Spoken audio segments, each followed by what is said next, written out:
దేవుడా దేవుడా జరంత ఆతవనం చల్లబడాలే, పనుండి బయటికి పోలేకపోతున్నాం, ఏ పని చేసుకోలేకపోతున్నాం, జర చల్లబడు సామి అని పబ్లిక్ దండం పెడతాం, జర మా మీద దయ చూపి ఇటు మొఖాన రాకు, మమ్మల్ని ఆగం చేయకు అని రైతులు. వాళ్ళు వీళ్ళు మొక్కేది ఒక్కరికే, కానీ కోరుతున్న కోరికలు వేరు, పడుతున్న తిప్పలు వేరు.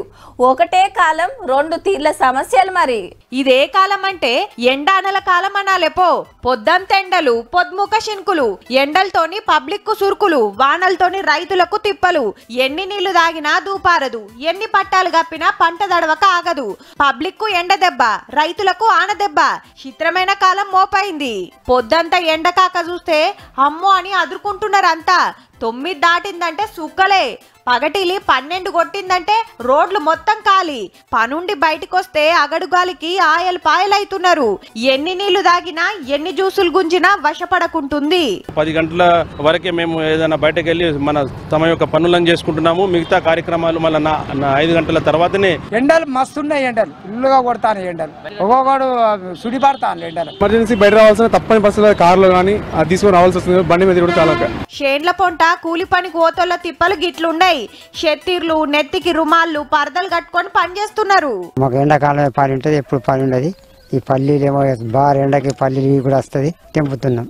గొడుగులు సాడీలు కట్టుకొని చెమట కారుతున్నది కానీ ఏం చేయాలి సార్, పని చేయబడుతుంది. ఎందుకంటే ఎండల మేము తినాలి, మరి పనికి రాకపోతే. ఇక పొద్దుముకిందంటే రైతులకు చిన్న బుగులు కాదు, ఆనతెప్పలు ఉరుకొస్తున్నాయి, ఆగమాగం చేస్తున్నాయి.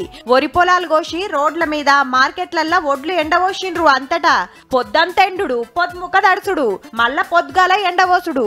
మార్చర్ రాక కాంటాలు కాక మస్తు కష్టమైతుంది. ఎండినాయి మళ్ళా తడుస్తున్నాయి, మళ్ళా కుప్ప చేస్తున్నాం, మళ్ళా ఒక్క దగ్గర చేస్తున్నాము. నీళ్ళు సరిగా అట్లా దెబ్బతిన్నాయి పంటలు. ఇప్పుడు కోతగా వచ్చేసరికి ఈ రకంగా ఈ వర్షాలు ఇబ్బంది పెడుతున్నాయి. నీళ్ల తిప్పలు చేయబట్టి షేన్లు మొత్తం ఎండిపోతే అంతో ఇంత వారిన కాడ కోతలు కోస్తాయి ఈ తిప్పలు. రాళ్లవానలతోని ఆడాడ మక్కలు, వెనకకేసిన వరి పొలాలు ఆగమైతున్నాయి. ఏం కాలమో ఏమోపో, అటు పబ్లిక్ కు ఇటు రైతులకు ఎవ్వరికి నిమ్మలం లేకుంటుంది.